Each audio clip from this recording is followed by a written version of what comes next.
வணக்கம்.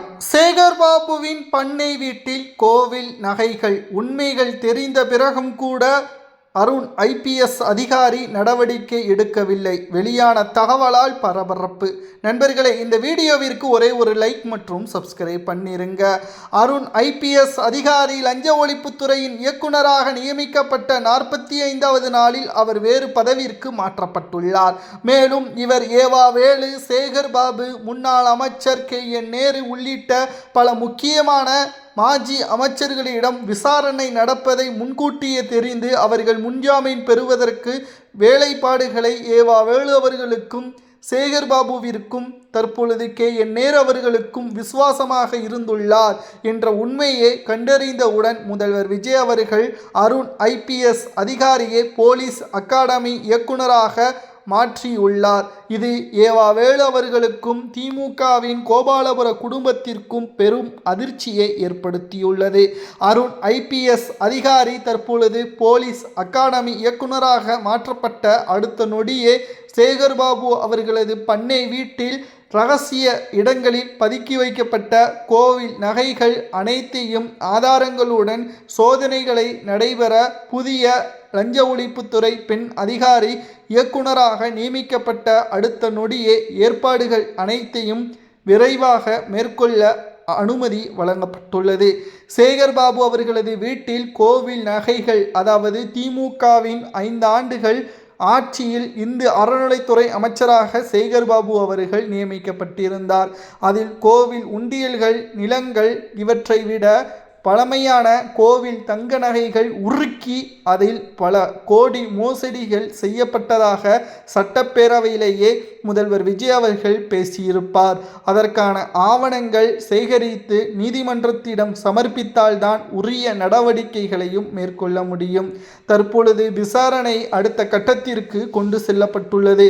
இனியும் அருண் IPS அதிகாரி லஞ்ச ஒழிப்புத்துறையின் இயக்குநராக நியமிக்கப்பட்டால் அவரால் தற்பொழுது தமிழக அரசிற்குத்தான் பாதிப்பு ஏற்படும். அவரது பதவியையும் அதிகாரங்களையும் முழுமையாக பறித்து சாதாரண பதவி போலீஸ் அகாடமி இயக்குநராக நியமனம் செய்து தற்பொழுது திமுகவிற்கு மிக பெரிய அளவில் சோதனையாக இந்த பதவி மாற்றம் அமைந்துவிட்டது.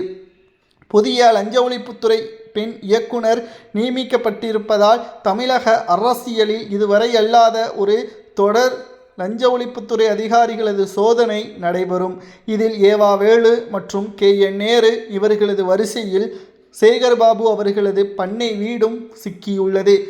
சேகர்பாபு அவர்களது பண்ணை வீட்டில் ரகசிய அறையில் மூட்டை மூட்டையாக பணங்களும் தங்க நகைகளும் தங்க கட்டிகளும் அதை உருக்கி கோவில் சொத்துக்களை முறைகேடாக பதுக்கி வைக்கப்பட்டிருப்பதற்கான ஆவணங்களை கைப்பற்றும் பட்சத்தில் வெளியே வர முடியாத வகையில் சிறையில் அடைப்பதற்குத்தான் முதல்வர் விஜய் அவர்கள் அனைத்து ஏற்பாடுகளையும் செய்து வருகிறார் என்ற தகவலும் தற்பொழுது ஜூனியர் விகடனில் பதிவு செய்யப்பட்டுள்ளது.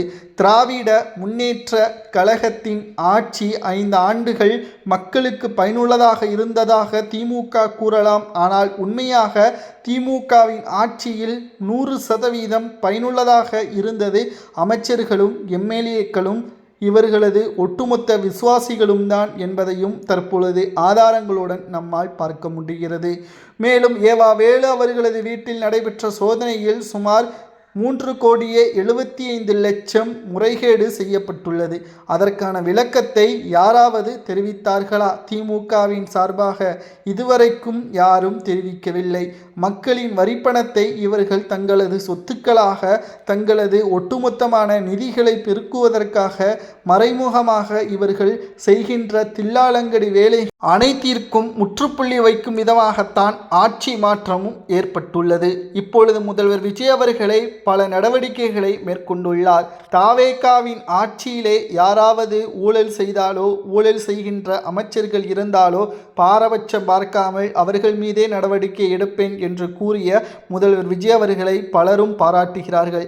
ஆனால் கடந்த திமுகவின் ஆட்சியில் சேகர்பாபு, பொன்முடி, ஏவா வேலு, பொன்முடி இவற்றை அனைத்தையும் ஊழல் வழக்கிலும் பொதுமக்களை அவதூறாக பேசிய வழக்கிலும் பல்வேறு குற்றச்சாட்டுகளும் முன்வைக்கப்பட்டது. ஆனால் அப்பொழுது இருந்த மு.க.ஸ்டாலின் அவர்கள் இதை கண்டும் காணாமலும் நடவடிக்கை எடுக்க முடியாமலும் திணறியுள்ளார். மேடையிலேயே இவர்களது செயல்பாடுகள் தாங்க முடியாமல் இரவு முழுவதும் உறக்கம் வரவில்லை என்றும் பேசியிருப்பார்.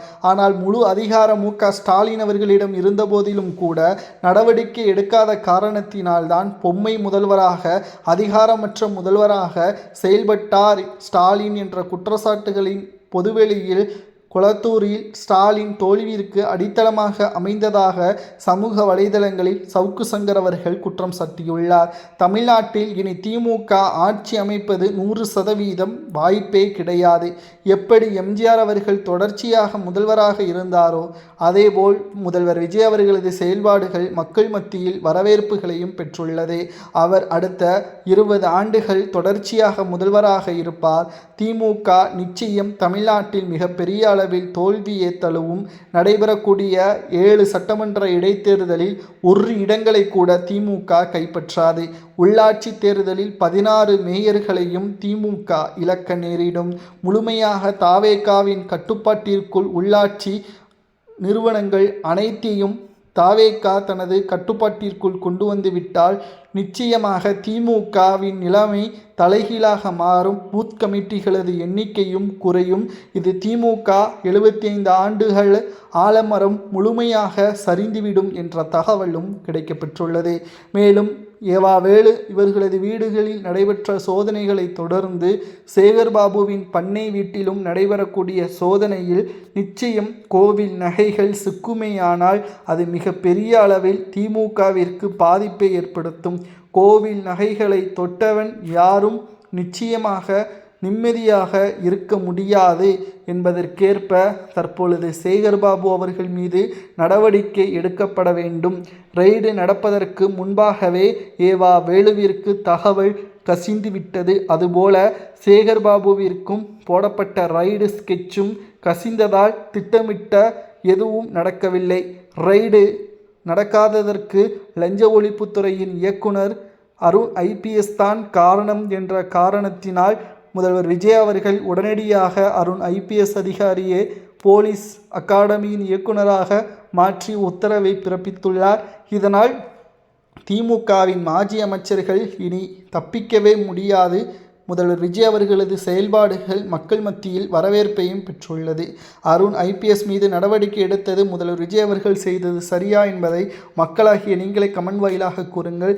கோவில் நகைகளை மோசடி செய்த சேகர்பாபு உள்ளிட்டவர்களுக்கு என்ன தண்டனை வழங்கலாம்? கோவில் நகைகளை உருக்கி பதுக்கி வைக்கப்பட்டுள்ள தகவல்கள், ஆதாரங்கள் நீதிமன்றத்தில் சமர்ப்பிக்கப்பட்டால் என்ன தண்டனை வழங்கலாம் என்பதை மறக்காமல் உங்களது கருத்துக்களை கமெண்ட் வாயிலாக கூறுங்கள். இதுபோன்ற அரசியல் செய்திகளை தெரிந்து கொள்ள ஒரே ஒரு லைக் மற்றும் சப்ஸ்கிரைப் பண்ணிடுங்க.